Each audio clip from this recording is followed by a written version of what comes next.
Are you waiting for a recession? Is there a giant bubble? Like we've heard from everybody, I'm waiting for that market to crash and then I'm buying all these houses. Is that going to happen? When this house of cards collapses, it's going to hurt energy companies, specifically shale oil companies, and it's going to hurt tech. There's a lot of the Midwest that's going to have a problem. San Francisco is going to have a problem. Part of Seattle, a little bit of LA. Is this recession that's coming up even going to be related to housing, period? We'll have a very minor impact here at all. So it's going to really hurt a certain segment of the corporate world. It's not going to hurt real estate. And then all of a sudden, it won't be us that was the problem with the last recession. Well, in this video, I literally just got back from the best economic forecast. This is not somebody's opinion. It's data, statistics, charts, and it is trending in certain directions that you need to know. Yes, this is kind of a longer video, but it's an entire presentation. But if you want to know everything about the future of our economy, then stay tuned.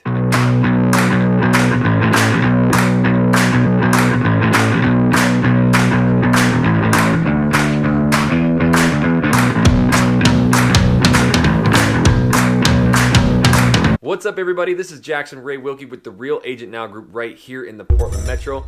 This is your first time to this channel. You want to learn everything about working, eating, sleeping, living, playing, and what the economy holds here in the Portland Metro. Then make sure you tap that subscribe button. Click the little bell so you're notified every time we do a new video. And yes, we are literally getting phone calls, emails, and text messages every day from people moving or relocating here to Portland, Oregon, and Southwest Washington. If you're even thinking about moving or relocating anywhere around here, make sure you give us a call, shoot us a text, send us an email, or even send us the pigeon carrier. However you want to get a hold of us, we got your back when moving to the Portland Metro. All right, this is a long video, but honestly, it will keep your attention to the very end, and that's really where it starts getting interesting about our future. So let's jump right into this presentation. I'm going to start out by telling you I'm pretty optimistic. I'm a little concerned, but I'm optimistic. I think we are actually in an incredible period of time right now. Mortgage applications the last week of January were at their highest level in 6 years. Our order count at WFG, January over January, up 61% this January over last January, up 39% this January over December. Now, a lot of that's refinances, but there's a lot of additional sales in there also. So we're seeing something happening. There's a little bit of activity. There's a really engagement going on. People are actually starting to look to buy a home. I mean, it's actually kind of interesting. And I'll give you a lot of data on this as we go down the road here. We do have some concerns. I'll go over those. But I think overall what I want to leave you with today is the first 6 months of this year are going to be good. After that, who the hell knows? Is that pretty honest? All right. So we are in the longest expansion in history. One of the things that started happening last year, things started slowing down, manufacturing slowed down, business spending started contracting, job openings declined. Now, interestingly enough, job openings went up dramatically in January. Or excuse me, employment went up dramatically in January. Beat all sorts of expectations. So maybe that's changed a little bit. International health concerns. I'm going to show you a slide in here about 4 virus scares so far in the 2000s. You've heard of SARS. There's actually been 4 instances, and I'll show you the impact of them. Hopefully that'll give you some context about what to expect with the coronavirus. However, households still spending. Fed has lowered rates. Talk a little bit about the repo market. Everybody remember what happened in September with the repo market? Uncle Pat just about passed out. The repo market, in the end of July 2007, the repo market did exactly the same thing. And that was the kind of the early bell on the crash. This time the Fed reacted very, very aggressively, and I think we're going to get by it okay. Global contraction has paused. It's actually starting to see some pickup. The thing in China with the virus is a concern because China is the largest emerging market, and it does have a big impact on global trade. So we've seen some shutdown there. The global market was really starting to re-energize and starting to grow again. I still think it'll be okay, but it'll be a little bit slower than we thought maybe a month ago. In the balance of trade war, we don't need any more trade wars. This is not a political comment. There is no historical evidence that tariffs have ever worked, period, all right? Whether you're Republican, Democrat, or indifferent, tariffs as an economic policy are not productive and they don't do anything. So I hope this kind of fades into the background. Agribusiness, we have a problem in the United States. We have a section of the United States that is broke and going under. That's the Midwest. Fortunately, nobody lives there. I live there. I grew up there. I always say it was a great place to grow up and a better place to leave. That's a little unfortunate, but we do have a problem in the Midwest. I'll detail it a little bit, but agribusiness is really deep in debt and having a hard time. So I don't think that gets the kind of attention it should in the national media. Between the shale oil industry and the agribusiness industry, you have a great swath of the Midwest that's going to have a big, big problem in the next couple of years. We'll see what happens there. Emerging market growth, if that continues, is a good thing. Some of you have heard me speak before. Real quickly, 40% of everything made in the world is made by U.S. corporations, and half of it's made overseas. We are totally dependent on the growth of the world. If the world expands, if the world economy expands, things are good here. If it doesn't, things are bad here. Globalization has already happened. We are in a global economy, and the U.S. corporations own it. Right? So if the emerging markets expand, things are good. If they contract, then it gets a little worrisome. It does look like it's expanding. It's going to expand. So right now we're looking at stabilization with a small s. Q3 GDP was 2.1. Q4 was 2.1. Most projections you see right now have 2020 coming in around 2.0, 2021 at 1.9, and 2022 at 1.8. Fairly slow but steady growth, and not that much under where it should be, to be honest with you. Europe's a question. Germany's teetering on a recession, so is Italy. You have some problems, the Brexit thing is still being worked out. And Europe is one of our biggest, well, put it this way, it's where our corporations make most of their money. So we don't want Europe to have too bad a problem. China high growth GDP, China's GDP growth as basically is going to slow down big time. I say here 6% in 2019, 5.6 in 2020. Personally, I'll be very surprised if it hits 5.6 in 2020. They've got a lot of issues. I'll show you some of the underlying issues you don't hear a lot about. And 2020, okay, depending on. Well, it's going to depend on a lot of things. One real quick comment so I don't forget. It's an election year. And people say, what does that mean? I cannot, personally, and I've spent a lot of time at this, I cannot find any evidence that an election year affects the economy one way or the other. It depends on all the other circumstances. One thing that does happen in an election year, though, it happens every single time, is about 3 months before the actual election date, anxiety starts rising, okay? So mark my words on this. If consumer confidence is still high in June and July, it'll be fine. Okay, we won't see any slowdown. If consumer confidence goes down before June or July, anxiety starts going up, the fall may slow down a little bit. Right? First 6 months of the year, Katie barred the door. It's going to be really good. The next 3 months after that kind of depends on where we are. If consumers are confident, I think we'll withstand the anxiety. A lot of things will be determined on that, but there's no really way of saying where it's going to end up at this point in time. You've seen this slide many times. This is gross domestic product from 1995. You've heard me say this also if you've heard me speak before. If you do mean regression analysis on GDP growth since 1950, right now it should be about 2.2%. It has steadily declined over the years because we're a maturing economy. We're no longer an industrial growing economy. We're a consumer economy. A lot of things go into it. I'll show you something in a second. This is a little bit more detailed on a quarterly basis, and you notice that we had a down quarter in early 2011, one late 2011. We had a down quarter in 2014. A recession is defined as 2 consecutive quarters of negative economic growth, all right? So these are not recessions, these are just quarters of negative economic growth. And you can see quarter by quarter our economic growth. We are really a very mature economy. I doubt seriously that you're going to see too many times over 3%. I don't know why that number is tossed around so much because it's really pretty irrelevant and it's no longer consistent. One of the reasons potential labor force productivity and potential labor force have been declining since 1950. Again, mature economy. One other thing here. I said, anybody here have a hard time sleeping? All right. So Google GDP. You're going to read up on how it's comprised, and you're going to go, my God, this is silly. It is really a mismatch of a lot of things. Some of them very outdated. It's a lot of this is a lot of crap. The only value it has is if we measure it the same way all the time, we can compare how we're doing, and that's really the purpose, right?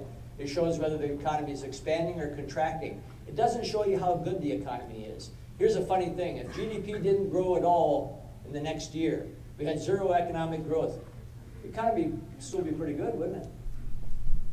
So it becomes a political tool, right? GDP growth becomes a political tool. We talk about 3%. 3% happens very rarely.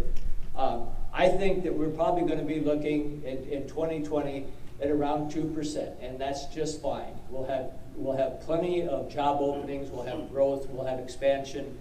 Not overwhelming, but good, solid economy. Unemployment and underemployment, these are numbers I never thought I'd see in my lifetime. The unemployment, U3, is at 3.5%. Now, one thing that happens here that doesn't get a lot of verbiage too is, the amount of people participating in the labor pool changes. It's not always constant. We had the percentage of participation in the labor pool go way up in the late 70s to the mid 90s because the divorce rate went up. Divorce rate comes down, the participation rate in the labor pool went down because the amount of single women looking for work went down as a percentage. So what we see with unemployment is really the percentage of people actually looking for a job that haven't found one. Underemployment, people not working 40 hours in the wrong job, so forth, but that's low also. Both those numbers are outstanding. Here's prime age in the labor force and actually employed. Very, very good. These are good numbers. Here's payroll gains for the last 10 years.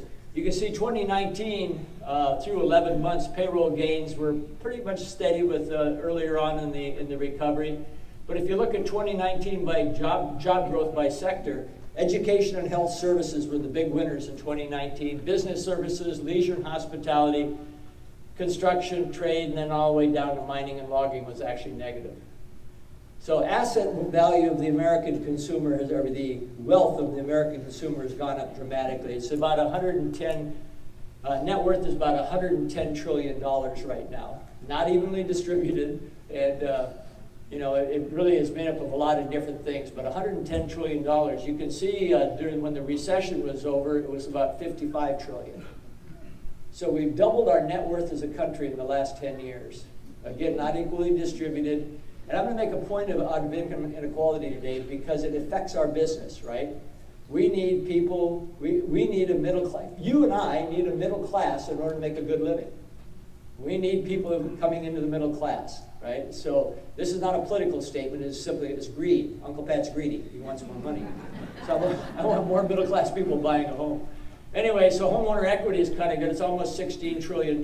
So it's really gone up from here's when the bubble burst, here's a recession, and here's homeowner equity today. So the average consumer that owns a home has done very, very well. Average home last year sold in 2019, I think the average profit was $65,000, which is pretty darn good, right? So maybe some of you heard me talk about Robert Schiller before. He actually thinks home ownership is a waste of money. I'm not quite sure how he gets there. I actually had an argument with him one time about it. He said, well, 3.6% that. And I said, yeah, but Dr. Schiller, how many consumers could borrow 5 times the down payment to buy an asset? You're leveraging it 5 to 1. And so if you do that, it's about 14.5% return on your money. Oh, yeah, that's better than 3.6. Anyway, just moving on. Consumer confidence, that's consumer confidence and consumer sentiment. You've heard me say this one before too. Consumer confidence is immediate. The American consumer is actually pretty darn confident. And actually, this is 131.6 in January. It's very high. Consumer sentiment about 99.8. Sentiment's more longer term view. Both of these numbers are good solid numbers. Consumer confidence stays there. Run up to the election won't cause a slowdown in our business. Consumer confidence stays high. What should we be worried about? Well, for starters, you can never predict anything. And I love this slide because the Wall Street Journal has a panel of 55 economists, and these are all very bright, highly educated people. And they always ask these people, what do you think is going to happen? So at the beginning of last year, January 2019, they asked these 55 economists, where do you think the 10-year bill will be at the end of the year? And the reason for that, in part, that relates to us, is mortgage rates are always 1.5% to 2% above the 10-year bill, right? So they said, where's the 10-year bill going to be at the end of the year? So here's 55 economists' projections. The most pessimistic said it's going to be about 4.2%. 5 of them thought it was going to stay even or maybe go down just a fraction. And you notice that the actual yield goes off the graph right here. So 1.6% today. These are 55 of the brightest economists in America. They got it really close, didn't they? There's a real lesson there. It's very, very hard to predict anything. There's too many variables, too many factors involved. I will tell you this, rates will stay down this year. Interest rates are going to start going up next year. I'll try to explain why I think that. I don't think they're going to peak or go up real quick. In fact, I'd be willing to bet right now that the Fed will lower rates one more time this year. So it is a good time to be in our job, right? Things are going our way right now. All right, potential to cause a recession, the trade war, global slowdown, rising interest rates, the debt wall, my favorite topic. Why growth will be slower in the next 12 months, impact from tariffs, drop off in corporate earnings, corporate debt bubble. Kind of fun to look at the uncertainty indexes. I know you say, this guy does not have a life. So, I follow the uncertainty indexes to try to get an idea of how big the anxiety is out there. So here's one, the U.S. Economic Policy Uncertainty Index, going back to 2013. And it spikes every time there's something with the trade war. Here's the World Uncertainty Index. And that kind of went up there towards the end of last year. World Trade Uncertainty Index. You know, you can take these for what they're worth, but they do show that there is a lot of uncertainty, don't they? And they show there's a lot of anxiety. We'll see what happens. Why is trade so important? I made a comment about it, and I made a comment about globalization's already taken place, that we are in an environment where our corporate health is really dependent on the world and to the large extent then our economy. Look at this right here. We got this was through halfway through last year, so it's a little bit dated. But corporations with more than 50% of the revenues inside the U.S. were making money. Corporations with 50% of the revenues outside the U.S. were losing money. And that is still going on because of the slowdown caused by the trade war. Now, China came out today and said that they were going to lower their tariffs as a part of the Phase 1 trade deal. And unfortunately, it was met with a lot of cynicism that it was nothing but a fiscal move to stimulate the Chinese economy. I again, really hope we get rid of the tariffs. And I do think if we don't have any more increases, we'll be okay. Imports and exports, obviously we have a great trade deficit with China. This is in billions of dollars. We import about 525 billion. We export about 150 billion. So we have a great discrepancy with China. But interestingly enough, our biggest proportional lack of balance with any country is Ireland. We import about 5 times from Ireland what they buy from us, so we ought to lock them out. Sorry, my first name is Patrick. I better shut up here. Anyway, here's a breakdown with China. A lot of computer and electronic equipment, electrical equipment, so forth and so on. We export transportation equipment. This does not seem big here, the 5.9 billion in crops. But one thing that's happened here that's sort of scary, actually I'll wait to show you the slide right here. Sorry, I didn't know it was the next slide. U.S. exports of soybeans to China. Well, here's when we did the tariffs, and here's what happened to soybeans. And you look at net farm income. It was depressed anyway before the tariff situation. Net farm income was at a low point even before the tariffs, and we lost the soybean market. And if you spend any time in the Midwest, a lot of farmers converted, a lot of agribusiness converted to soybeans because this was a big market, proportionately a very big market. Now we've, even though China's agreed to start importing some of our soybeans, they've replaced our farmers' product with other countries' products. It's going to be hard to get that back. So that scares me, plus the fact that agribusiness was not doing too well before that. Looking at exports to China and Chinese, so this is the trade war has kind of cut the imports and the exports to China. Everywhere else, the Chinese trade balance went down a little bit because of the trade war, but everywhere else has gone up. And look at the trade deficit with the European Union. We import way more from the European Union than we export to the European Union. And we make a lot of money. Our corporations make a lot of money off of Europe. So percentage of Europe, 54.1% of our corporate profits, external overseas corporate profits were from Europe. So that's a really big market for us. So I talk about the trade thing and I say it has no impact and it really hasn't made a difference. And one of the things that bothers me is you always hear about the trade deficit, but you never hear about the investment surplus.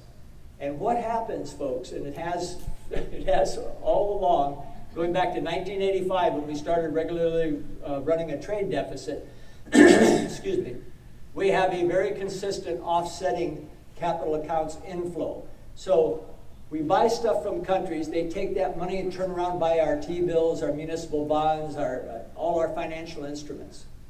And that keeps our rates low, doesn't it? Rates have gone down steadily since 1980. And the reason they've gone down is globalization. We have all this money coming back in buying our financial instruments that offsets 95% of the trade imbalance. And does it track pretty accurately with the trade imbalance? Yeah. There is a direct benefit to us keeping our rates low, our cost of living low, and maybe I'm missing something, but it's a pretty darn good deal. You know, so I don't get upset about this because we get the money back. We get the money back buying. How do we finance these ridiculous deficits that have such low rates? Foreign money coming in. You can see China and Japan are two of the biggest buyers of the Treasury bill. There's other foreign holders of Treasury bills. The biggest single buyer of the Treasury bill, of course, is the Fed. Anyway, so there's about 16 trillion in Treasury bills outside. Foreigners have kind of stopped buying, you know, at about the 6 billion or 6 trillion mark right here. We'll see what happens going forward. Will interest rates rise? Going back to 1980, interest rates have come down very steadily. And the reason that it's been very pronounced is not only do we get the benefit of that money coming in and buying our financial instruments, we get the benefit of goods deflation. The cost of goods has gone down for us. If you look at this slide here, service price inflation from 2010, this is the cost of wage and salaries have gone up. Now they're starting to accelerate a little bit. The bottom 1/3 is up over 4% now. So you're starting to see some growth here. But look at this, goods price inflation was actually deflationary from 2013 all the way through 2018. In other words, the cost of goods went down. The cost of goods to us went down because we import things that are made cheaper elsewhere. Now we've had some consumer price changes. We've seen a little bit of pickup from energy and other things. Here's the things that are more expensive and more affordable going back to 1998. So things that are more expensive, hospital services, college tuition, college textbooks, medical care, average hourly wages up a little bit, housing and food up just a little bit. Less expensive, new cars, household furniture, clothing, cell phone services, computer software, toys, and TVs. I mean, you buy a flat screen TV today, it's cheap. It is, I mean, I can remember buying a 21-inch black and white. It was about the size of my car. And it was more expensive than this last giant flat screen TV I bought. I mean, we have benefited greatly from that. So Federal Reserve did do some rate cuts here. They were raising rates pretty steady, and then they backed it off here a little bit. They also started buying assets. One of the things that happened with the repo rate popping is they stopped selling off their treasury bills and other financial assets, and they actually started buying things again. They were showing everybody that they were not going to sit idly by and watch the repo market go upside down. So their total asset purchases have gone up fairly dramatically. Here's the repo rate. So everybody know what a repo rate is? Anybody care? Okay, banks loan each other money overnight, right? Because they will do something, but they will need money they will need to borrow money to offset something they've done the day before. So there's a lot of back and forth trading overnight between financial institutions to make sure that they have the assets and things are in balance. And this overnight trading, the typical rate runs between about 2.25% to 2.5%. Then all of a sudden, I think it was September 21st, I forget the exact day, repo rate popped up to 5.25%. What does that say? That is saying that all of a sudden the financial system said, wait a minute, we have a problem, or got scared. They got scared by the uncertainty. They got scared by a lot of the things going on internationally. And basically they said, well, I'm not going to lend you any money unless you pay me a lot more. So the repo rate went up 5. The last time this happened, the last week of July 2007. So when this happened, I'm sitting down getting ready to kind of change my financial profile a little bit. And the Fed reacted immediately. The Fed said, no, we're not going to do this. We will stand 100% behind this. We're not going to have any issues. Repo Rate went back. We had a little bit of a spike there, a little bit there, but we're back down now. And the Fed is being very aggressive. So fingers crossed they continue to be aggressive. We don't have a problem there. One of the things that's happened, though, is that because the Fed's lowering again, is that the value of the dollar has gone down. All right? The value of the dollar was very high when the Fed was raising the rate. They started lowering the rate again, the value of the dollar goes down. If the value of the dollar goes down, commodity prices go up. So that does have an impact, and over time, if it goes for a year, you'll start seeing a little bit of inflation. Is a recession imminent? We've had a lot of recessions. This is just how many recessions have you lived through as an adult? I'm a little over 7, and you know, recessions are pretty commonplace, to be honest with you. We had got absolutely devastated by the Great Recession, didn't we? And it just was hammered over our head. I bet you there's not a single person in this room that doesn't think about it regularly. I mean, and I'll show you some numbers here. The American consumer got it. The American consumer shaped up. Maybe the government doesn't understand, I don't know. There are a few people that don't seem to get it. But the consumers have gotten it. But recessions, by and large, are not like that. Recessions happen fairly periodically. You can look at, how many people remember the 1982 recession caused by, remember the interest rates in the early 80s? That was fun, wasn't it? Well, the 82, now how about the 91 recession, savings and loan crisis, oil price shock? The 2002 recession, dot-com bubble burst. Each of those recessions was about a couple quarters, then it recovered. It was not traumatic at all. This last recession was bad. You can see how bad here. This shows all the recessions since World War II, and then what happened in the 3 years after that recession. You can see GDP growth. All the other recessions did better on GDP growth in the next 3 years after the recession. Here's the 2009 recession. It took us 3 years to get back to zero. You know, the 1949 recession, they were up almost 20% after 3 years. So GDP growth was really the slowest since the Great Depression after this last recession. Non-farm payroll growth, same thing. The most recent recession took a long time to even get started to rebuilding payroll growth. The other recessions turned around fairly quickly. Unemployment rate, same thing. Unemployment rate stayed good. This Great Recession was bad. It was traumatic. And who got blamed for it? Yeah, real estate did, didn't it? I actually think it was more Wall Street than real estate, but we won't spend too much time on that subject. I'm going to tell you the next recession takes us off the center bullseye, okay? It'll no longer be real estate, it'll be corporate debt next time, all right? But this was a bad recession we went through. So things slowing down, people are getting a little bit worried about another one. You can see Eurozone slowing down, Germany, Japan, manufacturing in the US and Europe. Last year really started slowing down. You know, about September, early September of last year, I was personally thinking we were looking at a recession. In fact, I bet some money on it. I paid the guy last night. But I thought we were going to have a recession because everything was slowing down.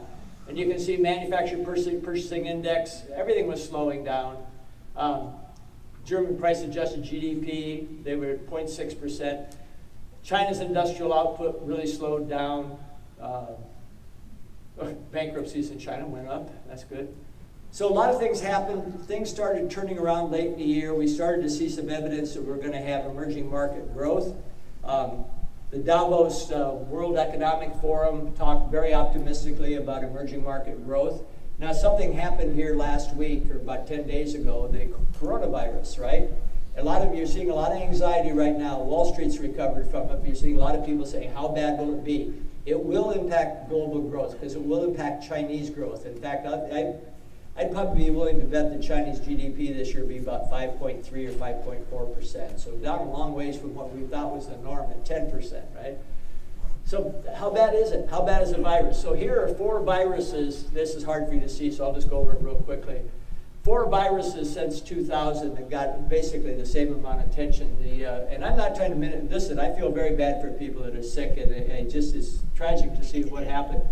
I'm not trying to minimize this, I'm trying to put it into perspective. So the SARS impacted 17 countries. Economic impact, China was a big thing. The S&P was down 14%. Mideast respiratory syndrome impacted, well, globally, South Korea was the worst one. S&P was down 4%. Ebola virus impacted a lot of people. S&P was down 7%. The current coronavirus, S&P was down 3%. So we've gone through this before. It is scary, it is concerning, but the biggest issue is the unknown, because how many cases of flu have we had in the United States this year? Let's guess somewhere between 15 million and 19 million. Over 8,000 people have died from the flu in the United States in the last 4 months. And yet we are totally obsessed with this, because it's the unknown, and we do this, right? We always look at the unknown, we're always worried about the unknown. Putting it into proportion, it is going to impact China's GDP. It's going to impact emerging market growth. I think it will still be positive, but it will be slower. It is going to have an effect of also keeping rates down this year. Birth rate in China has fallen quite dramatically. Now, here's an interesting thing that's happened. It's kind of fun to watch. Not fun to watch, interesting to watch. If you look at CEOs of big businesses, their confidence had tanked. Now, it's back to 43, from about 32 up to 43 in December. Small business optimism has been going this way. Big business optimism has been going this way. Big businesses are tied to the global economy. Small businesses are tied to the local consumer. So we've had a real dichotomy in optimism and economic planning. S&P 500 growth. Actually, the S&P earnings, all 4 quarters last year, were down from the year earlier. They still made money, but in relationship to the year earlier, all 4 quarters, S&P earnings were down last year.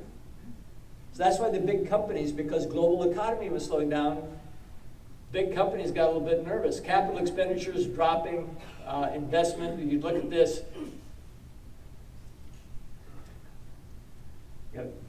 Can't be political, right? Taking a deep breath the tax cut. The tax cut, you know, I think some of the rationale why people thought the tax cut would result in investment and would spur the economy, and apparently it didn't happen, because you see structure and equipment investment dropped dramatically last year. The big savings in small investments. So here's where people use the tax cut. These are all the major corporations by industry. So the median change in S&P 500 companies in investment, capital spending, basically down for most industry. Energy was up because energy, that's a good question. Anyway, energy was up. Materials were up a little bit. But you see bulk of the industries in the S&P 500 actually didn't take that money and invest it, didn't do capital expenditures. Manufacturing survey did turn up at the end of the year, which is good to see. Composite PMI, this is Purchasing Managers Index. This is an index that people follow to see what companies are buying with the intention of manufacturing. So if they're going to go manufacture something, they buy the materials first, and that's what this tracks. And actually, this started turning up at the end of last year, which was really, really good to see. This was a little disconcerting. What you're looking at here is Europe and the U.S., but the downward trend, it actually has gone up again since this one. This was slightly dated, so it's good to see PMI go up. Now, here's the small business optimism compared to the big business optimism. It's like we're living in 2 different worlds. Small business optimism up because consumers have been very, very positive. My favorite indicator is the Goldman Sachs Current Activity Indicator. It is done in a very logical, rational way. And they are showing January at about 1.9. Now, this is kind of disconcerting too, but look at the pop-up here in January. So I tend to think that this is good, solid indication that things are going to go our way here. I'm going to go fast through debt. We just had our 5th grandchild the day before yesterday, and I think about my grandkids every time I look at the federal deficit. Is it going to impact you and I in the next year or 2 or even 3 or 4 years? Probably not. 10 years from now, it's going to be a huge problem. I mean, gigantic, right? And unfortunately, it's going to impact our kids and our grandkids. You can see that we've spent more than we've taken in for a long time, except under Clinton, and then we had the Bush tax cut, and we had another tax cut there. So federal, this is all kinds of formal debt, about $70 trillion of all kinds of formal debt. Gross public debt is a little over 25 trillion. That's the federal government and state governments. And then here's the federal deficit. So you look at this. Here was the great recession, right? And this, we did, remember the $850 billion bailout bill that was passed and all this stuff that happened. And then we had, tax revenues were down because we went into a great recession. And then we stimulated with 850. So we ran a huge deficit there for a couple of years. And here's where we're going to be for the next 10 years, right at $1 trillion a year federal deficit. This is a good economy, and we ran a $1 trillion federal deficit. Now the question I have, and I hate it when people tell me, oh, Pat, you worry too much. The question I have is, how long can we go at a $1 trillion deficit before people start wondering if they want to buy our T-bills anymore, right? Or are they going to buy our T-bills for a 10-year T-bill at 1.6% if we have a $1 trillion deficit for 10 years? No, they're not. They're going to buy it for about 3 or 4%. We put mortgage rates back up about 6%. Say, we will pay for this if it continues. I'm just telling you straight up. And how long it takes before that happens, I bet you less than 10 years. Because if I'm sitting there and I've got a lot of money to invest and I look at a country that's running a $1 trillion deficit in a good time, does my faith go up? I'm not going, wait a minute. It's not too smart. So we'll see. So if you look over a long period of time, here's World War II. We went deeply in the hole to finance World War II. Yeah.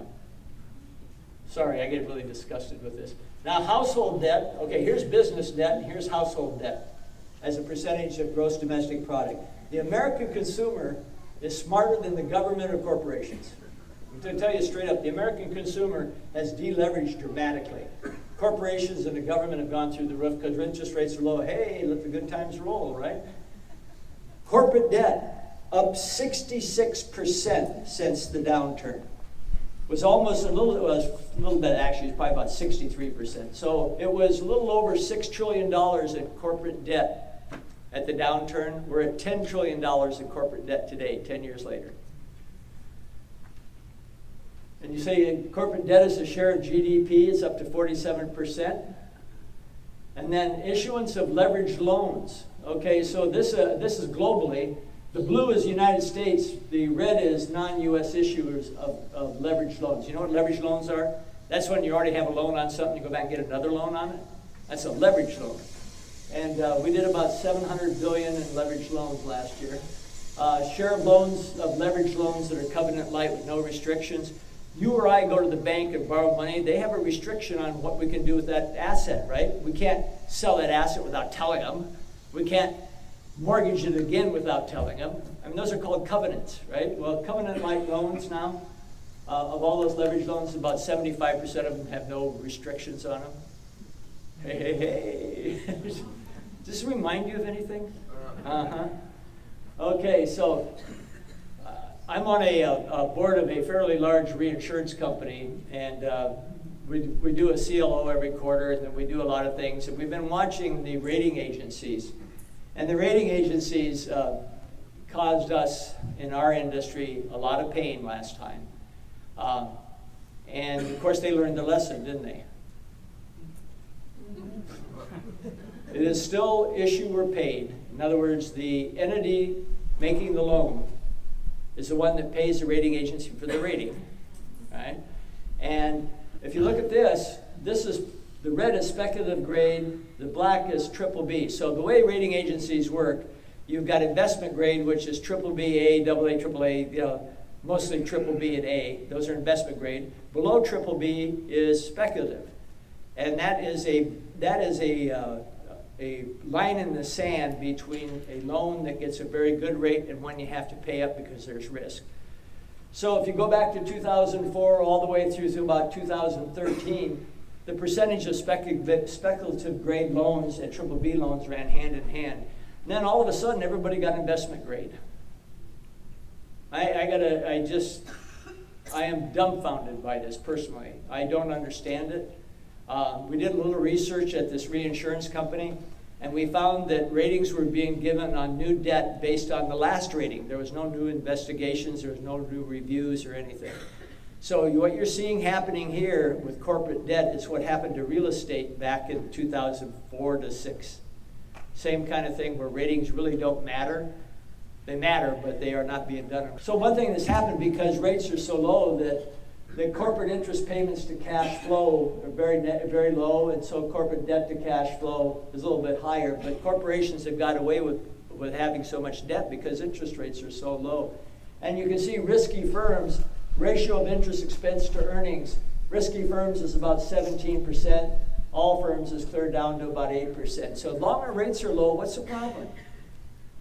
Anybody here think that rates will ever go up again? I do.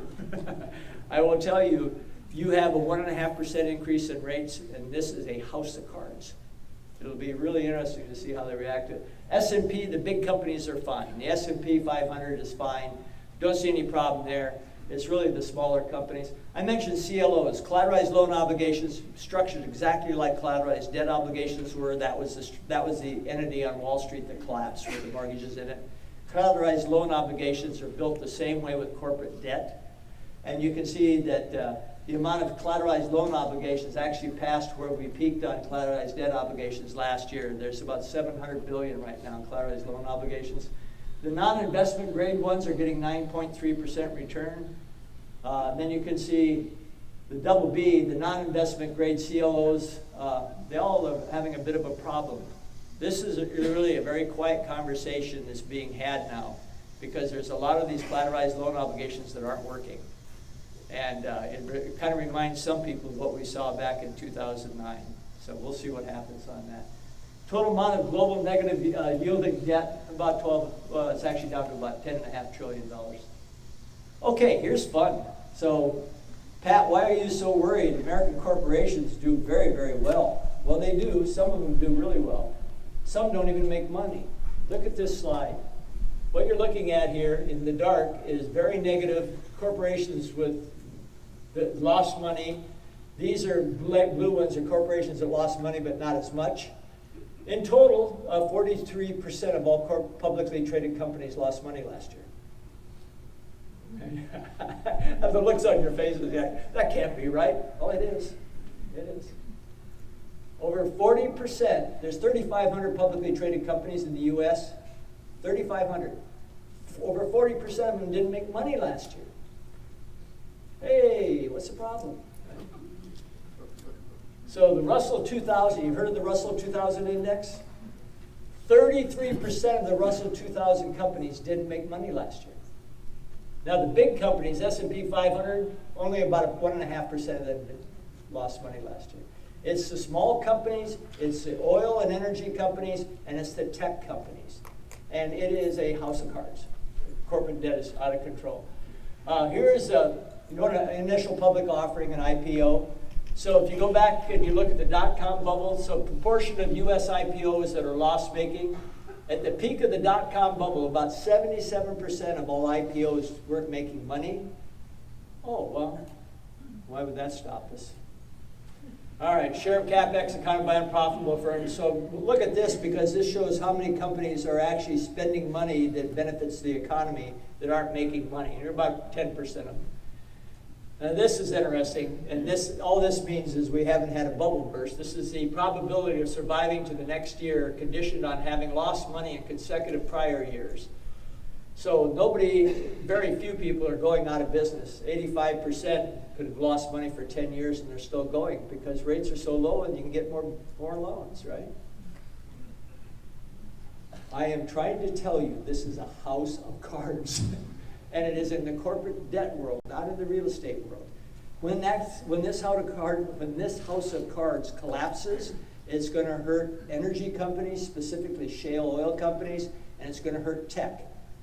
There's a lot of the Midwest that's going to have a problem. San Francisco is going to have a problem. Part of Seattle, a little bit of LA. We'll have a very minor impact here at all. So it's going to really hurt a certain segment of the corporate world. It's not going to hurt real estate. And then all of a sudden, it won't be us that was the problem with the last recession, which I'm kind of anxious to see. All right. So stock index, so here's the energy companies and the stock index. Here's the S&P 500. I mean, I'm beating this to death. North American oil and gas debt maturities, 2022. If nothing happens between now and 2022, there will be a recession in 2022. They will not be able to refinance this because I'll guarantee you by 2022, interest rates will be up about 1%. And they're not going to be able to refinance this. So if nothing happens before 2022, I think that's when you have a recession. Again, it won't bother us very much at all. It'll be like those other recessions we were talking about. No big deal. Global private capital, just real quickly, I've been very involved in private equity. And I'm going to be honest with you. I'm going to be too honest with you. There's times I sit in rooms with a table full of Ivy League MBAs who don't know anything about anything. And I mean, it is scary, right? And there's a real, the Economist magazine ran an article in this latest edition about how there's a preference growing for private capital because you don't have the same reporting concerns you have in public, at a public company. So you look at the growth of private capital. I mean, about $6.7 trillion worth of private capital now. Totally operating by people that never run a business. Anyway, back to the consumer. Consumer's doing real well. Here's mortgage debt. Two things of the consumer that have gone up, obviously student loans and auto loans. Look at the average FICO score. I mean, this is incredible.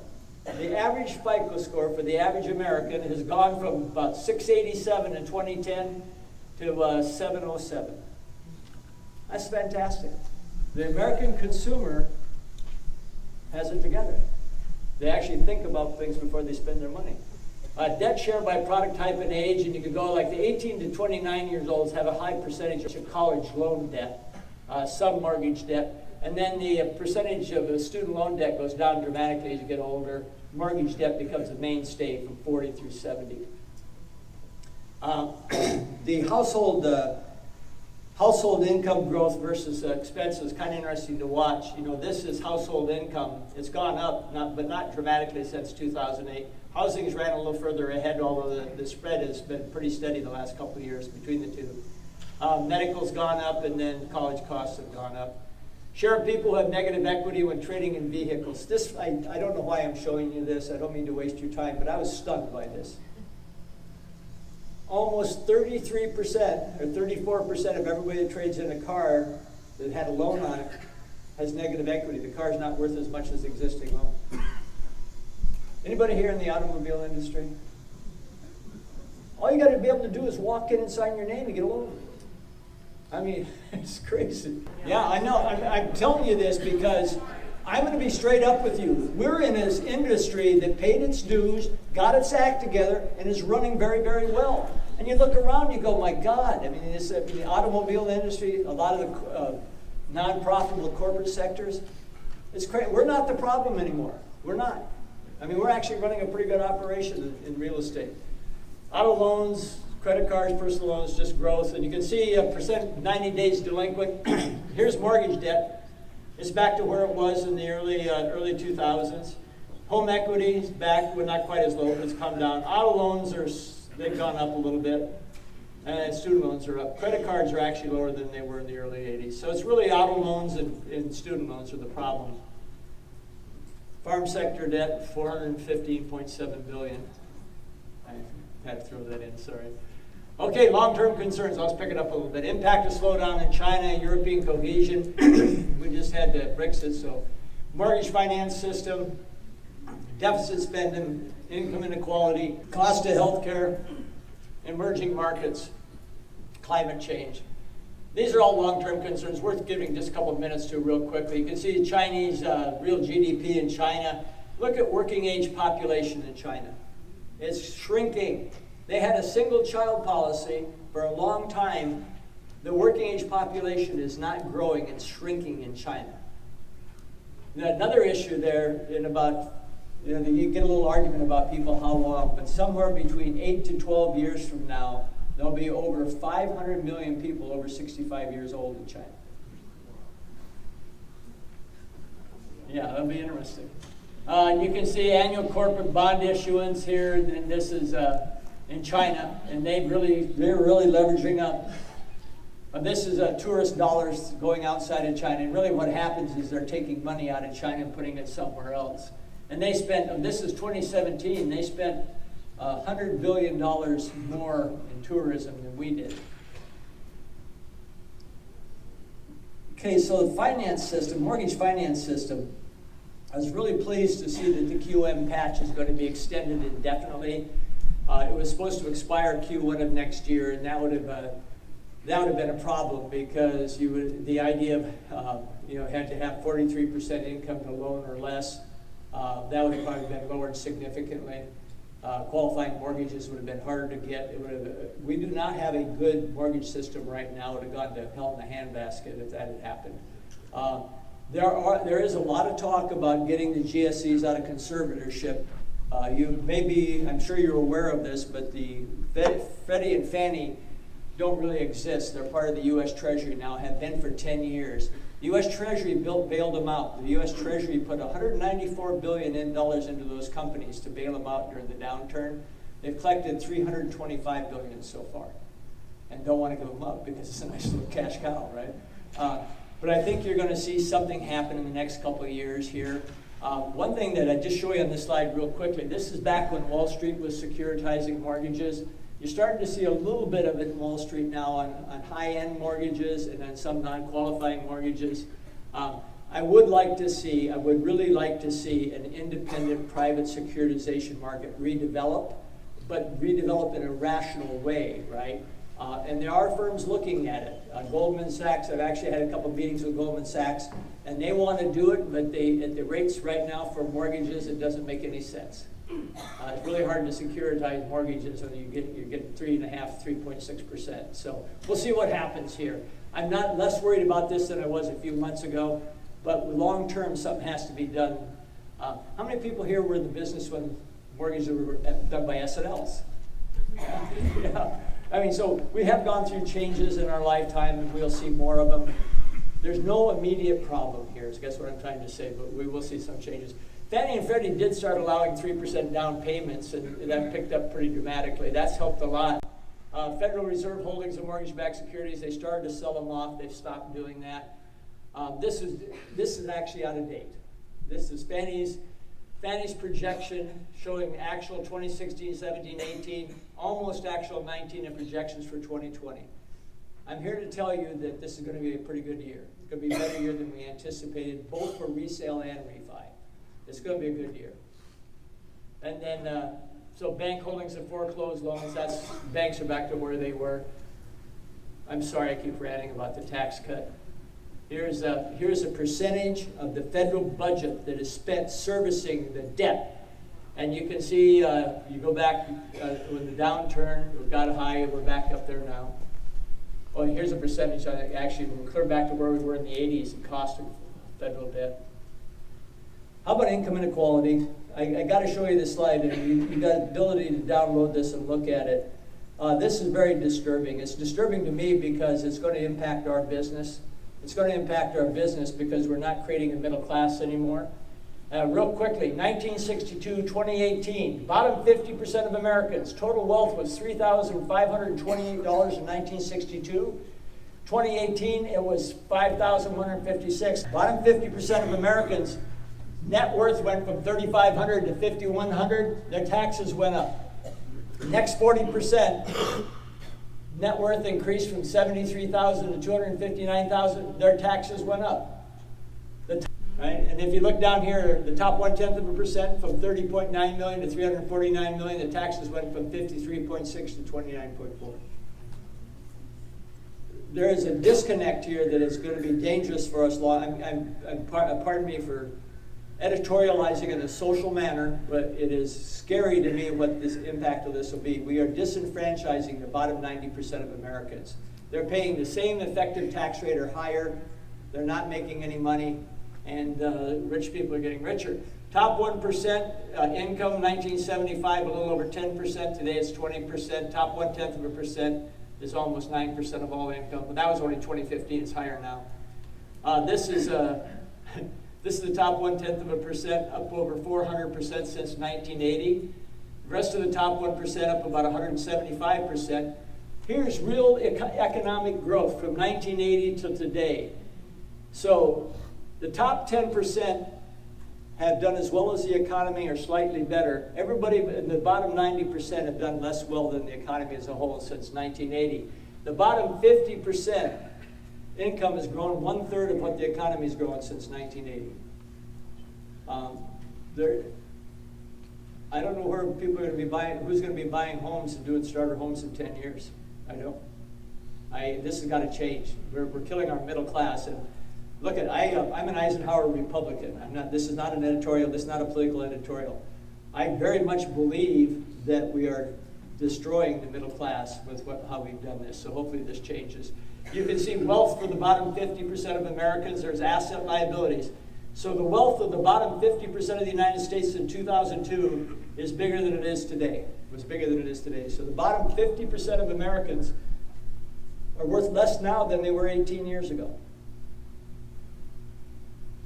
All right, there is some wage increases. The bottom 1/3 is up over 4%. Let's hope that continues. Let's hope that continues. Personal income, you can see, and this is just a quick snapshot. This is Q2 to Q3 of last year, just to show you basically that income changes by state and changes over time. But you can see we increased 3.8% in Oregon. Midwest went up. I don't know what caused that particular quarter to quarter, but you can see how it varies. It varies dramatically state to state. Here's healthcare spending as a percentage of GDP. Here's the United States. Here's European and Japan countries. Look at this. This is the pharmaceutical spending, United States, Canada, France, all the other OECD countries. And this is my favorite graph. This compares OECD. Okay, for the people that can't sleep and you Google things, you Google OECD, it's the Organization of Economic Cooperation and Development. There's 34 advanced economies that share economic information.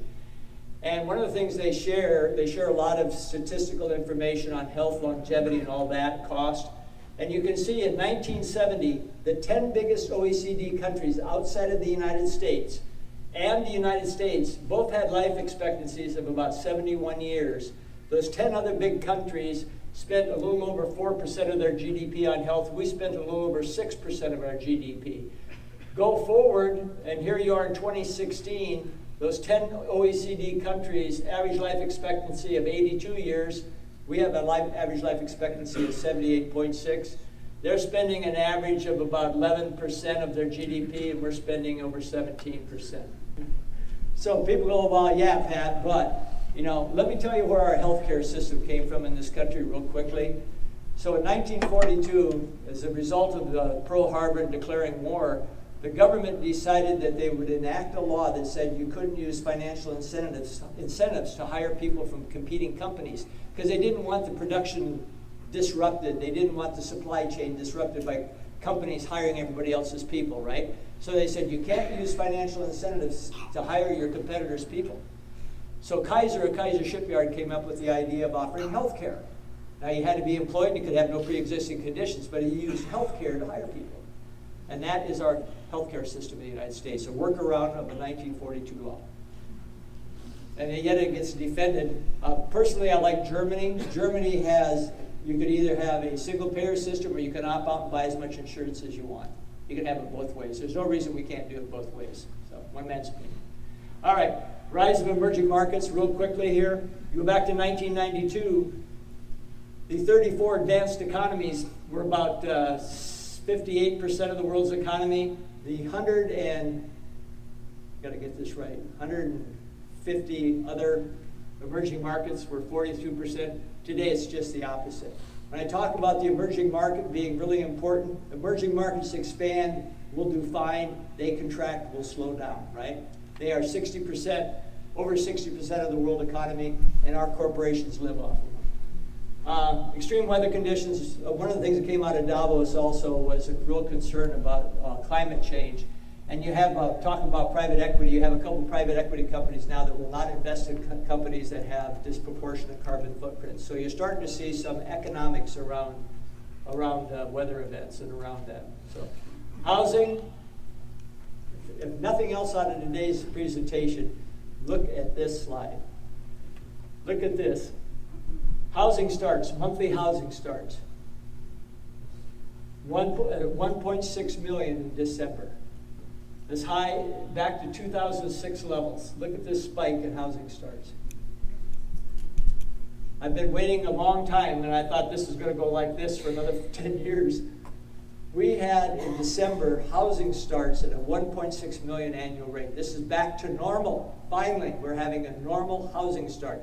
Now, the interesting thing about it, two companies, Lennar, about 40% of all the homes that Lennar's building now are starter homes, and about 33% of all the homes Pulte are building nationally are starter homes. We're finally getting some starter homes. So we're seeing some new construction, some starter homes. How many people here worry about inventory? Yeah, every one of you, right? So we're finally starting to see some construction and some starter homes, and this made me excited. I mean, this is the first sign I've seen that we're going to get inventory back. And this is this is right before that last statistic. It had gone up a little bit, but nothing like 2006. Now we're right here, 1.6 right here. So it's really picked up.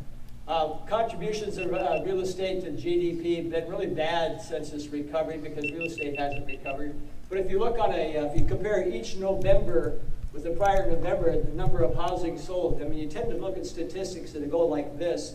But if you just pick 1 month out each of the last 6 years, you can see that the sales have gone up steady, not as much as we'd want. Home ownership rate is 65%. Again, that is dwelling units occupied by the owner, both single family and multifamily. We built a lot of multifamily, so consequently it went down, now it's going back up. This is an exciting slide, especially for those of you here that are going to be working in this business, 10 years from now, even 5 or 6 years from now. You have a great population group right here coming in. This is the actual population today by age group. And then this is what's going to happen over the next decade. You're going to see this population right here from 30 years of age to about 55 years of age. A great surge of population in that age group. Then us old people over here. But this is going to create a lot of demand. A lot of demand. And then you can see it here, the baby boomers, millennials, this is the surge coming right here. And then looking at its household formation, over the next 5 years, about 5.1 million plus formation between 30 to 50 years of age. And then a big surge in old people. What's going on there? Well, what's happening here, and this is very interesting to me, is that we're seeing a change in behavior that I don't think was fully anticipated. And that is, instead of moving into a retirement home, people are downsizing, right? They don't want to give up their 3-bedroom, 2.5-bath ranch home and move to a retirement home. They would like to go someplace, maybe it's a 2-bedroom or not a lot or something. They want to downsize. They don't want to go live in a big complex.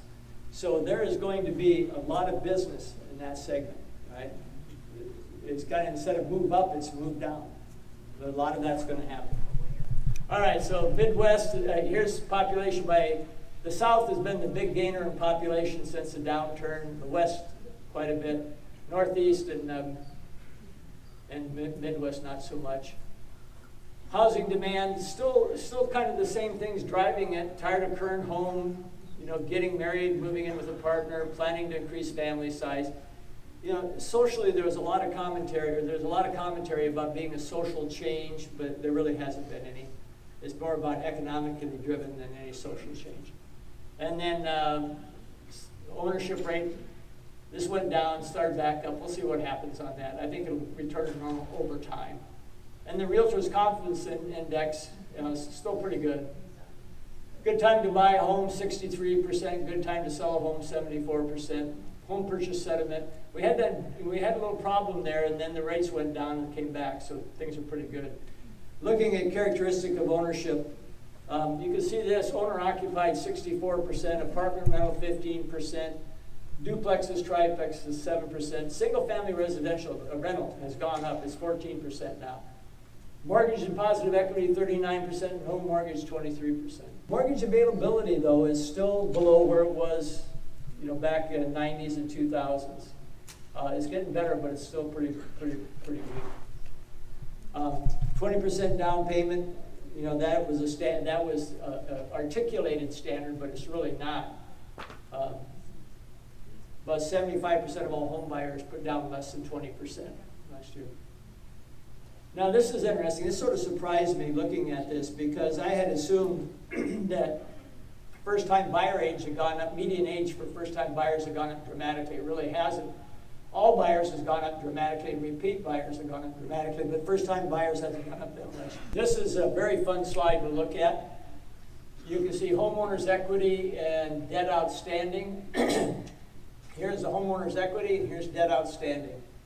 The American consumer and homeowner is doing just fine. FICO score's gone up. They've managed their money very well. Homes for sale, that's dramatically gone down. I'm gonna take a little gamble here and tell you that I do think getting a surge in starter homes will loosen up the move in, move out, move up syndrome. We have had basically no starter homes for 10, 12 years. It just hasn't been there. So it'll be fun to watch and see what happens on that. I think it'll have an impact. Mobility rates, even without the downturn, mobility was slowing down. Time in homes was going up. Family-related moves and employment-related moves have stayed just about the same since the late 90s.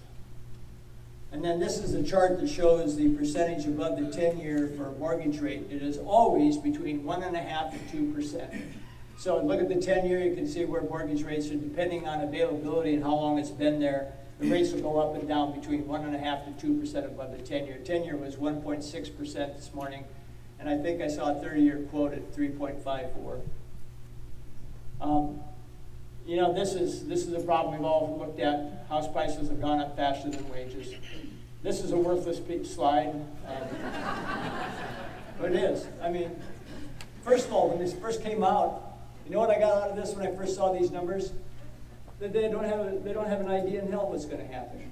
I mean, no change, right? And that's what you predict when you don't know what's going to happen. One man's opinion, I do think the rates will stay below 4% this year. I think they'll go over 4% next year. I don't think they'll go up to 5%, but I think they'll be over 4% next year. I think they'll stay under 4% this year. First half of this year is going to be very good, folks. It really is. Yeah, we got problems in inventory, and I understand that, and that's an issue. But the biggest issue in this business, your business and my business, is demand. And demand's there, which is a good thing. So Oregon, real quickly, you can see we rank 13th in FICO score at 718. Our top FICO location is where the best education is in Corvallis.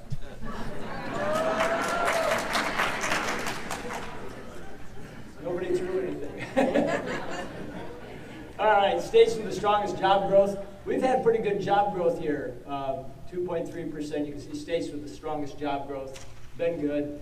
I got a little worried when our job growth actually slowed down below the U.S. average, then it went back above it. So I don't know quite what happened. Same thing happened here, Portland metro area of the United States, 12% change in employment.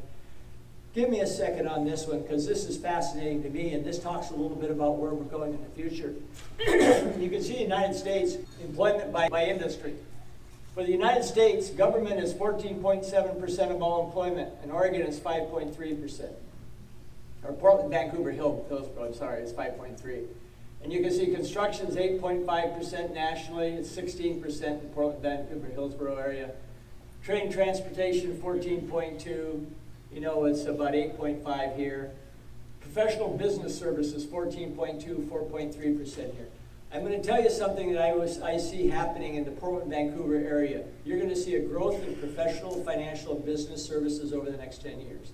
It's a logical progression. We've had a tremendous influx of very bright, highly educated kids, right? We are actually starting to have a fairly large percentage of higher earning, potentially higher earning, highly educated kids. You will start seeing more professional services, more financial services, more of a maturation process of Oregon. Sorry. Non-farm employment growth in Oregon, and kind of back down to where we were right here, but still positive. Healthcare has gone up. Everything else went down a little bit last year. This is hourly wages by area. Portland area, $28.71. Clackamas, $26.60. You get over in Eastern Oregon, it gets down to around $20. So there's quite a disparity in income by area. Housing affordability, Portland is fine. Portland runs right here in the middle. Seattle is expensive. San Francisco, LA is expensive. Population growth, again, this is what happens when people don't know what's going to happen. They project as a flat line. So I don't know. I don't put too much in that. Population growth by county. This you can look at these slides and download them, but this shows the metropolitan area. Annual wage growth has started back up. I was getting a little bit concerned here, but it started back up fairly nicely. This is just a quick glimpse in time because something happened. It happened between the end of 2018 and summer of 2019. And what you're really seeing is the fastest growing counties moved out of the metropolitan area. You know, we had the metropolitan area recovered, the metropolitan area and the Willamette Valley recovered for the first 6 or 7 years of the recovery. Now it's getting a little bit more statewide. As you can see, the fastest growing counties, you know, Washington and Clackamas are no longer in the top 10. Regional expansion, Bend, Portland, Corvallis, and then down from there. Housing permits, and now this is starting to go up too, so we'll see how that goes. I know Lennar's coming in this area big with starter homes. So. Single family permits, rest of the state, Portland. I think you'll start seeing a pickup here. I really do. Biggest problem we got here is the urban growth boundary and the lack of infrastructure, right? You know what? Some of you know this, some of you don't. You want to build a home, you know what the permit fee is to build a home? Well, in some places it's $43,500 for the metropolitan area. That is ludicrous, right? Employment growth, health services, professional business, so forth and so on. Single family permits. Again, Oregon is Portland metropolitan statistical area has lagged the rest of the state, but I think you're going to start seeing that closing up a little bit. Affordability Index. You know, we're right where we were in the early 2000s in terms of affordability. Not as affordable as it was right after the recession, but not anywhere near as tight. This stunned me. This stunned me. I mean, I had a hard time believing this. So one thing that Uncle Pat does is I don't buy into one market being more expensive than another. I do the median sales price divided by the median household income. And that tells you how to relate a market, one is more expensive than the other, right? So you can see Clackamas County is the most expensive of the 3 counties. Hard to believe, but it is. Right? And then Multnomah in Washington County. Anybody want to guess what Seattle is right now? Seattle's about 8.6, so is Denver. San Francisco is about 17. Los Angeles is 16. I tell you, we're in a good place. Homes are affordable here, comparatively speaking. My favorite slide, employment versus price. We started to get a little bit ahead of ourselves on price right here, but we're tracking hand in hand right now. Very, very healthy. We are living in a very healthy market being driven by employment, okay? Not being driven by speculation. You have customers who say, do these house prices worry you?